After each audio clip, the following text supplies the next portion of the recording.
Pertanyaan ini terkait dengan kinerja Kementerian Pertahanan. Di sisi lain, Bapak juga waktu itu pernah memberikan penilaian atas kinerja penegakan hukum di Indonesia. Bapak beri skor 5 atas kinerja hukum di Indonesia. Pertanyaannya sekarang terkait dengan pertahanan, berapa skor yang Bapak berikan atas kinerja Kementerian Pertahanan yang dipimpin oleh Bapak Prabowo? Silakan Pak Ganjar. 5 juga. Saya punya datanya dan kemudian akan saya sampaikan. Maka di meja saya sudah saya siapkan data satu persatu. Ketika kemudian kita ingin membangun sistem pertahanan kita, maka dalam perencanaan kita tidak boleh gonta-ganti. Kita mesti ajak, mesti konsisten. Kita mesti mendengarkan betul-betul dari seluruh matra. Maka seluruh proses perencanaannya harus bottom up. Kritik otokritik itu menyehatkan. Tidak ada kok rasa dengki di hati saya. Yang ada adalah bagaimana rasa cinta tanah air ini mesti kita wujudkan. Daulat politik itu wajib dan kita punya kepribadian dalam kebudayaan. Sekarang daulat ekonomi pertahanan kita mesti kita tunjukkan. TNI, tentara kita, polisi kita, semua bekerja luar biasa di lapangan. Kita harus berikan rasa hormat dan terima kasih. Karena mereka mengerjakan hal-hal yang sulit, hal-hal yang berat. Tapi sisi kebijakan menurut saya lebih parah. Kenapa? Di era Pak SBY, kenaikan gaji terjadi 9 kali. Selama era ini hanya bernaik gaji 3 kali dan akan naik nanti tahun depan. Karena menjelang pemilu mungkin naik gajinya. Tapi di sisi lain, kesejahteraannya tidak dipikirkan dengan serius. Mereka bekerja keras menjaga setiap jengkal tanah Republik ini. Tetapi mereka tidak didukung dengan policy. Karena itu menurut saya skornya justru di bawah 5, Mas Ganjar. Mas Anies gak usah takut. Disebut aja angkanya berapa gitu loh. Kayak saya gitu loh. Jangan di bawah 5, sebut aja berapa. 11 Mas, dari 100.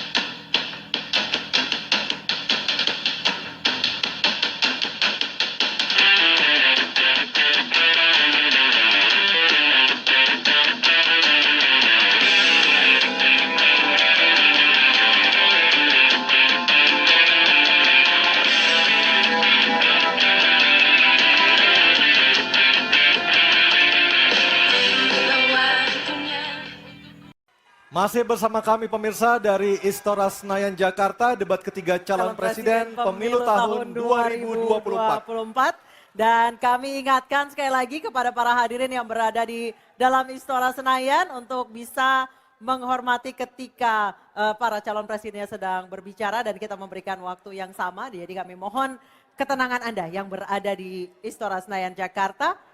Dan kepada 3 calon presiden, Bapak Anies Baswedan, Bapak Prabowo Subianto, dan Bapak Ganjar Pranowo, dimohon untuk menuju ke podium. Kita akan lanjutkan, Bapak, segmen tanya jawab. Dan kami ingatkan lagi ada 6 subtema malam hari ini, pertahanan, keamanan, hubungan internasional, globalisasi, geopolitik, dan politik luar negeri. Jadi sudah kita kunci ya, Anissa ya. Hanya ada 6 subtema yang kita bahas malam hari ini dan juga jika menggunakan terminologi atau istilah, maka harus dijelaskan. Dan selanjutnya kami persilakan calon presiden nomor urut 1 Bapak Anies Baswedan untuk bertanya kepada calon presiden nomor urut 3 Bapak Ganjar Pranowo. Waktu Bapak 1 menit, kami persilakan Pak Anies. Terima kasih Pak Ganjar. Pertanyaan ini terkait dengan kinerja Kementerian Pertahanan. Ketika tadi kita bahas sama-sama situasi pertahanan kita, Bapak tadi membahas tentang bagaimana belanja alutsista, bagaimana rencana tentang minimum force itu bisa dicapai dan lain-lain. Bapak melakukan review itu. Nah, di sisi lain, Bapak juga waktu itu pernah memberikan penilaian atas kinerja penegakan hukum di Indonesia. Bapak beri skor 5 atas kinerja hukum di Indonesia. Pertanyaannya sekarang terkait dengan pertahanan, berapa skor yang Bapak berikan atas kinerja Kementerian Pertahanan yang dipimpin oleh Bapak Prabowo? Silakan Pak Ganjar. Baik, masih ada waktunya Pak Anies? Cukup Pak Anies? Cukup. Baik. Baik, langsung saja kami persilakan Pak Ganjar untuk menjawab pertanyaan dari Pak Anies. Waktu Bapak 2 menit dimulai ketika berbicara, silakan. 5 juga. Saya punya datanya dan kemudian akan saya sampaikan. Maka di meja saya sudah saya siapkan data satu persatu. Namun demikian Mas Anies, tentu saja ada yang ingin saya sampaikan dari apa yang tadi sudah saya utarakan.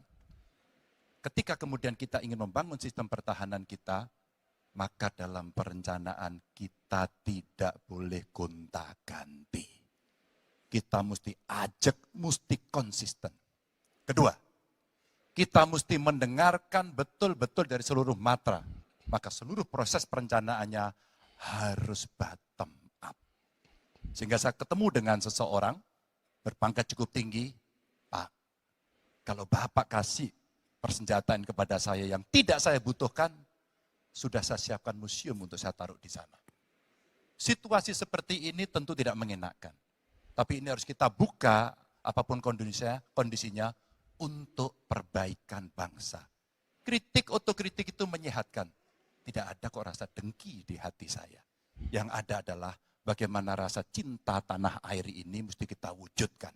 Agar kemudian kita betul-betul bisa menjadi negara kuat di banyak area dan kita berbicara di dunia internasional disegani. Bung Karno telah menyampaikan itu. Daulat politik itu wajib. Berdikari dalam bidang ekonomi mesti dituju. Dan kita punya kepribadian dalam kebudayaan. Sekarang daulat ekonomi pertahanan kita mesti kita tunjukkan. Maka ketika banyak perusahaan-perusahaan waktu itu yang sangat strategis dibikin, itu mimpi sejak dari lama pendiri bangsa agar kita menjadi negara kuat. Dan itulah yang sebenarnya kita-kita yang harus meneruskan itu.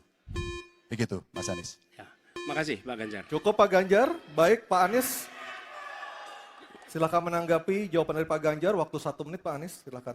Jadi TNI, tentara kita, polisi kita, semua bekerja luar biasa di lapangan. Kita harus berikan rasa hormat dan terima kasih.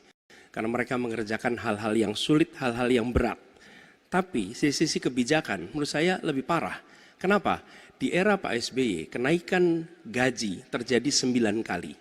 Selama era ini hanya bernaik gaji 3 kali dan akan naik nanti tahun depan. Karena menjelang pemilu mungkin naik gajinya. Tapi di sisi lain, kesejahteraannya tidak dipikirkan dengan serius.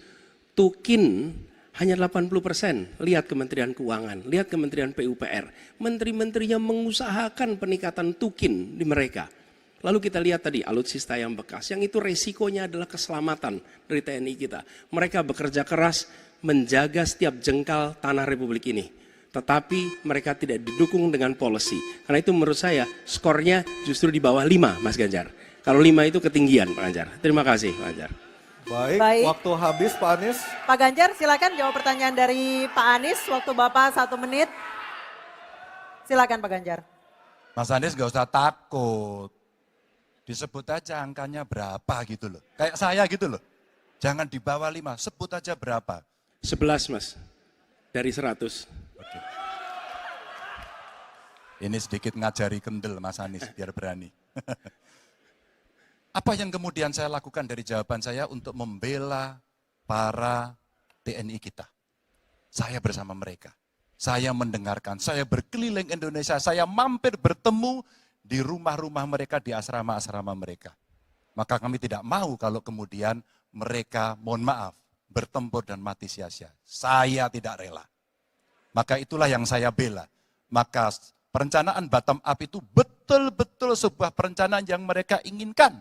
Mereka harapkan dan mereka bisa menggunakan dengan sangat efektif. Termasuk pada soal kesejahteraan tadi yang disampaikan. Dan saya sepakat pada soal itu. Baik, terima kasih Pak Ganjar. Mohon tenang, mohon tertib.